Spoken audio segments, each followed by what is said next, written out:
What is going on, everybody? It's Sean O'Connell, the managing director here at CinemaBlend, working our way through season 3 of Westworld, the reaction series here on CinemaBlend's YouTube page. We have made it up to episode number 5. We're learning a lot about the various Doloreses that exist in the clones that are out in the world. Clones? Hosts, I guess. Is clones the right word? Now that I've said it, I don't know if it's accurate. Anyway, without further ado, we're going to dive into episode number 5, which is called Genre. I find that to be pretty funny because Westworld is definitely one of these shows that transitions in and out of multiple genres. It dabbles in a little bit of everything, sometimes satisfactorily, sometimes to the point where you want it to pull back a little bit and spend a little bit more time. I'm looking at you, Or World, which might have been interesting to see a little bit more of that World War II action. So I'll be curious to see how they translate genre in this episode going forward. As I press play on the episode, you're going to go down, hit subscribe, turn on your notifications. So many reasons for you to be a subscriber here on CinemaBlend's YouTube channel, because we're putting great content up all the time, including this episode, which I'm going to react to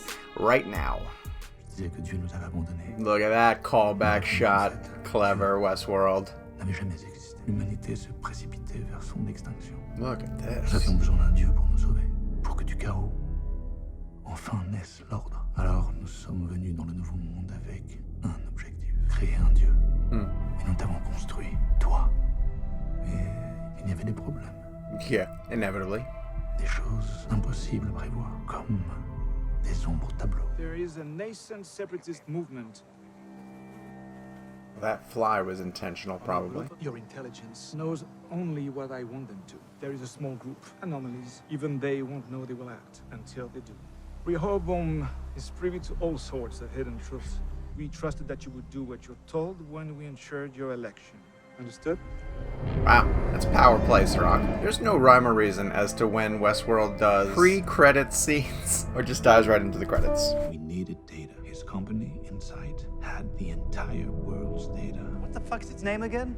Solomon. Rendered the last few decades accurately. Well, you built a machine to predict the fucking past? What about strategizing the future? Societal trends, the stock market? Liam seems to get it. What Dempsey didn't understand was that it was working. My brother had done it. He created a god. He was uniquely brilliant, but also uniquely troubled. Activate every asset we have. I want her caught. Not even in the system.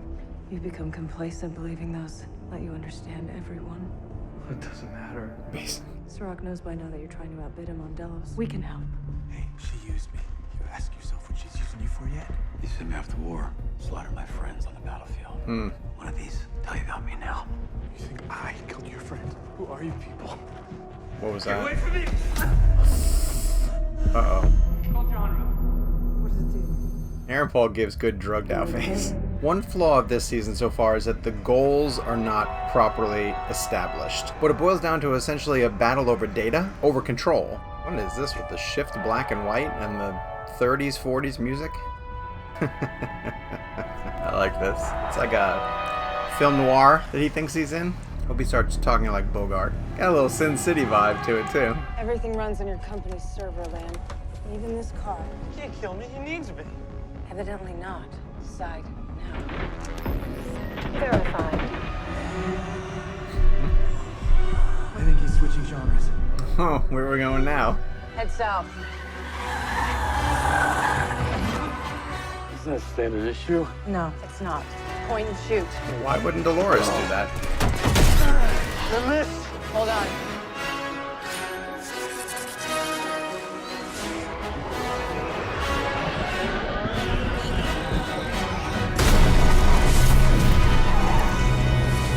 I want him to yell, yeah, bitch. Ooh. Nice shot.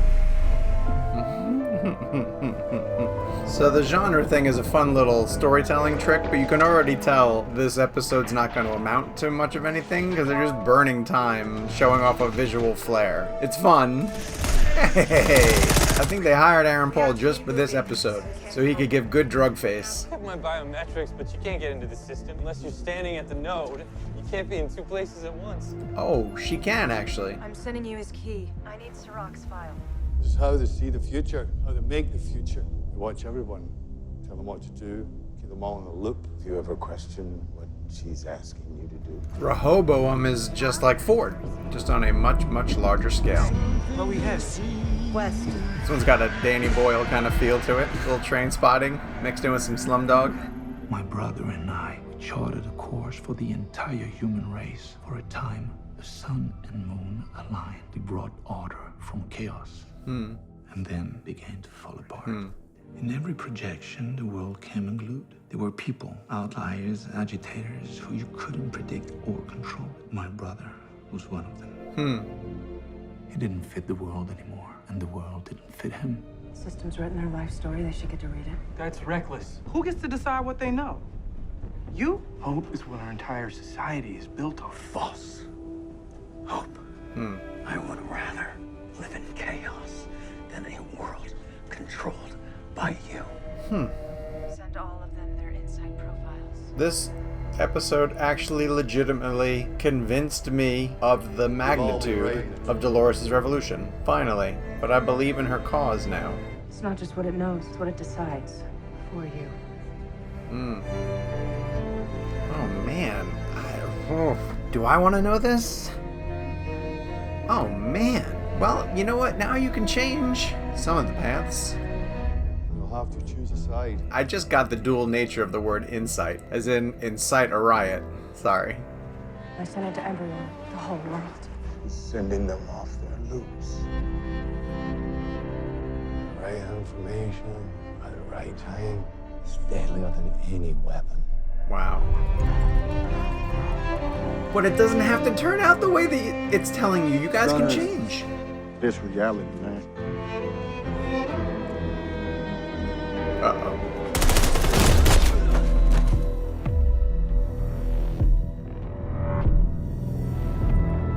I know that you and I built a fragile piece, that one day it would all come crashing down if I failed to act. It's possible to edit people. His personality was always like this. He's impulsive, chaotic. I thought he was manageable. Then caught him using the system, trying out certain scenarios. There are the times you need to leave things behind. He taught me that. My brother is part of a population of outliers. As long as they are a part of us, there is no future for us. Rehoboam sends this group to high-risk sectors like war. Isn't helping them better than killing them off. You're not helping them. You're changing them. We adapt or we die. I love the concept of outliers. They were interesting in the park. They're interesting in the real world. Real world. What is this, some type of facility? That's where he puts the ones that don't belong. We thought we were the enemy. We're the only family you have left. You forgot about me. Guess Bernard chose a side.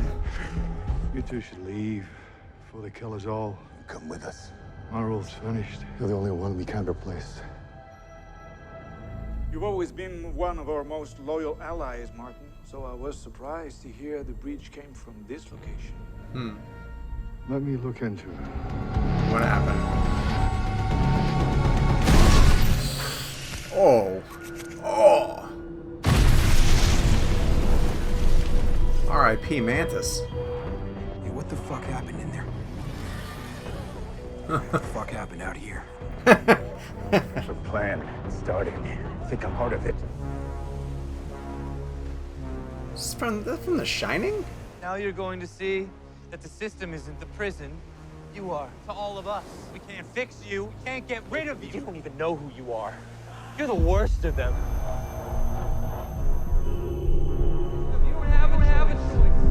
You know how much more progress we could have made if none of you had ever been. Guess I do have a choice.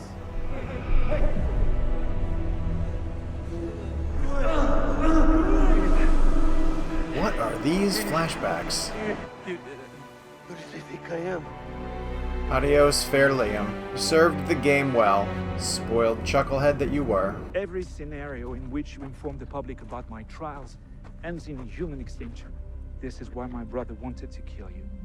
I look too, and I know you let me walk away from here. I would tend to agree with the system, but see, there are little white spaces, rare moments when randomness interacts with your life that create a truly free space where you can make a choice. And that is how you came to be, mon ami. My brother and I brought you into this world, and now I venture that you will outlive us both. I left my brother behind.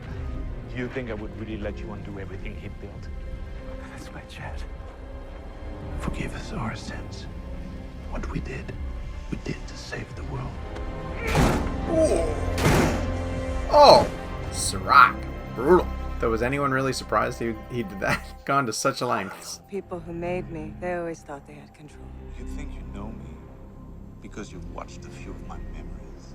I don't need to know you. Just how to beat you. You've died too many times, Dolores. You're beginning to think you're immortal. I can be killed, same as you. I would sacrifice much more to protect my kind. We are flawed, and I can change that. Like you changed your brother. It's time everyone woke up.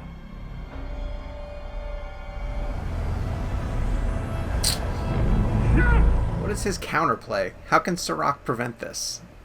What's this? I just delivered. Maybe people shouldn't know their own fate.